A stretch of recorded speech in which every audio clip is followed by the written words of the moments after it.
Enquanto vocês vão refletindo sobre a pergunta que eu fiz, eu só vou ajeitar o quadro ali para te mostrar qual é a sequência natural da matéria, que seria mostrar os espelhos esféricos. Que bela noite para aprender física!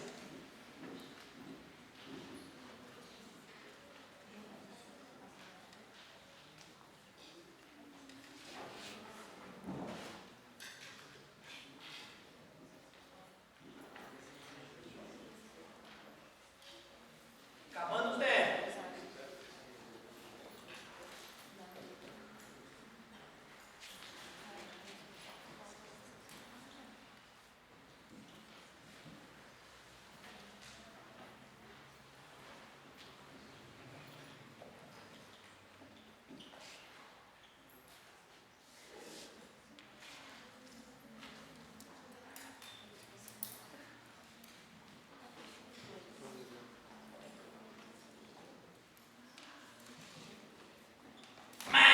Acabou? Larguem o material. Acabou.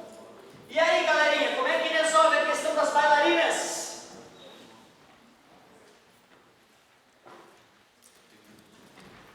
O negócio é o seguinte: nós temos 24 personagens em cena. Desses 24, quantos são reais?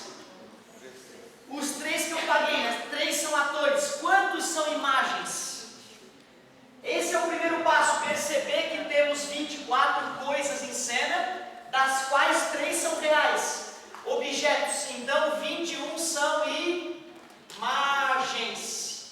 Imagens oriundas de 3 objetos. A fórmula que eu desenvolvi para vocês foram para 3 objetos ou para 1 objeto?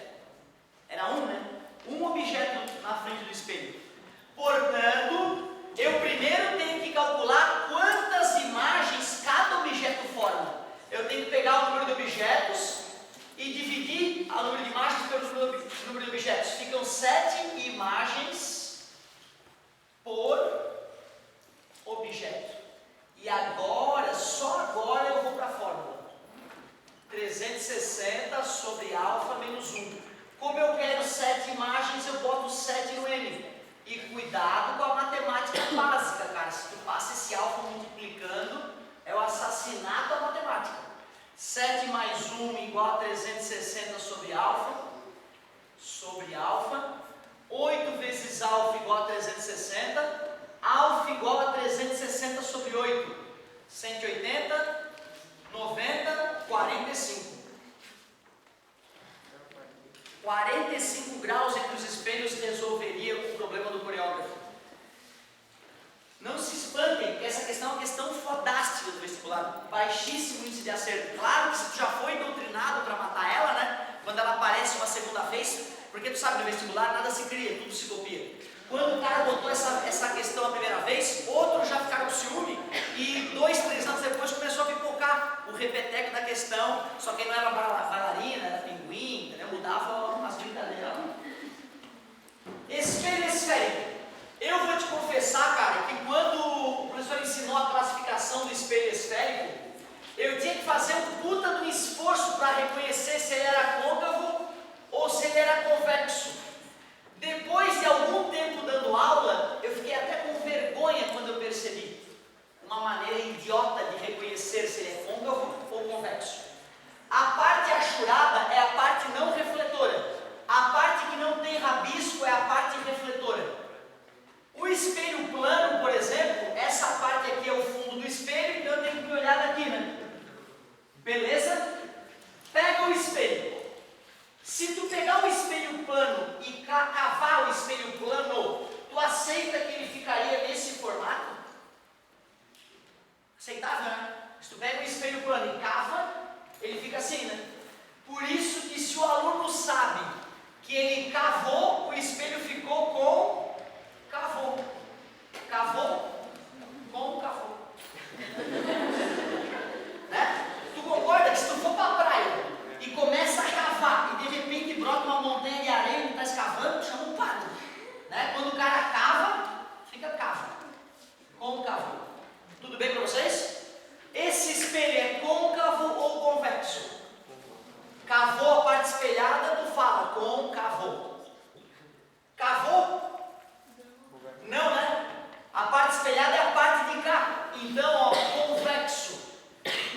espelho que muda a sua característica quando tu muda de posição.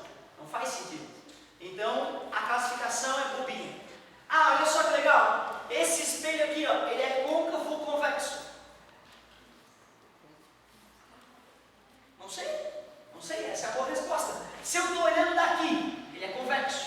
Se eu estou olhando de cá, ele é côncavo, considerando que ambos os lados estão espelhados. Eu posso, né, pegar um espelho e espelhar dos dois lados, né? Concha do feijão lá, espelhada por dentro e por fora, né?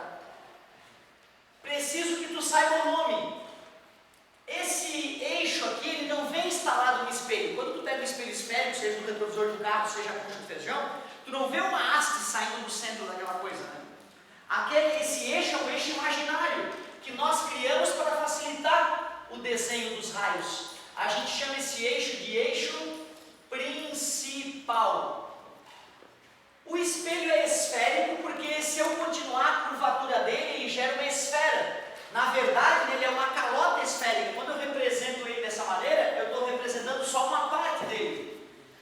Esse centro aqui era o centro da esfera, né, que originou o espelho. Então é natural chamar aquele C de centro de curvatura. Nome justo, né? É o centro da curvatura do espelho. A região onde o eixo principal atinge o espelho, esse V ali, é chamado de vértice. Vértice do espelho. E esse ponto médio entre o centro de curvatura e o vértice é chamado de foco do espelho. Esses são os elementos do espelho. O aluno também tem que saber que a distância entre o vértice e o foco, ou entre o foco e a curvatura, é chamada de distância focal. Distância focal. E para finalizar, essa distância do centro de curvatura até o espelho é chamado de raio de curvatura. Raio de curvatura. Eu te pergunto, qual é a relação matemática entre a distância focal e o raio de curvatura? Qual relação matemática existe? É verdade, o R é igual a 2 vezes a distância focal. F mais F dá R. Ou, se nós preferirmos, a distância focal é a metade do raio de curvatura. Agora que nós sabemos classificar os espelhos esféricos e conhecemos os seus elementos, a gente pode começar a estudar o que a gente chama de raios principais, ou também chamados de raios característicos. Cara, eu vou te confessar que a primeira vez que eu assisti essa passagem da aula, eu não entendi o porquê que aquilo estava acontecendo. Eu demorei a me tocar o que estava acontecendo. Prestem atenção, meus queridos, está acabando. Quando a luz atinge o espelho, ó, 3 minutos, porra. Quando a luz atinge o espelho, ela obedece às leis da reflexão. O raio incidente, o raio refratário e a reta normal são coplanares. O ângulo de incidência é igual ao ângulo de reflexão. Mas tem raio que é muito gostoso de desenhar, que é fácil de desenhar, que tu nem precisa lembrar da lei direito para resolver aquele raio. Por exemplo, o raio que atinge o vértice do espelho, eu sei que o ângulo de incidência vai ser igual ao ângulo de reflexão, e o eixo principal é a própria reta normal. Então, se eu pegar essa distância aqui e duplicar ela para baixo, se eu faço o raio passar por aquele ponto, de certa forma eu estou usando uma semelhança de triângulos. E aí eu posso garantir que esse ângulo de incidência é igual ao ângulo de reflexão. O raio que chega no vértice é refletido com o mesmo ângulo. O raio que chega paralelo sai pelo foco. O raio que chega pelo foco sai paralelo. O raio que atinge o centro de curvatura sai com o mesmo ângulo. Na aula que veio eu continuo. Muito obrigado pela paciência. Desculpa qualquer coisa. Não usem drogas, usem preservativos e até a próxima. Pelo amado, é terça-feira, Jezebel.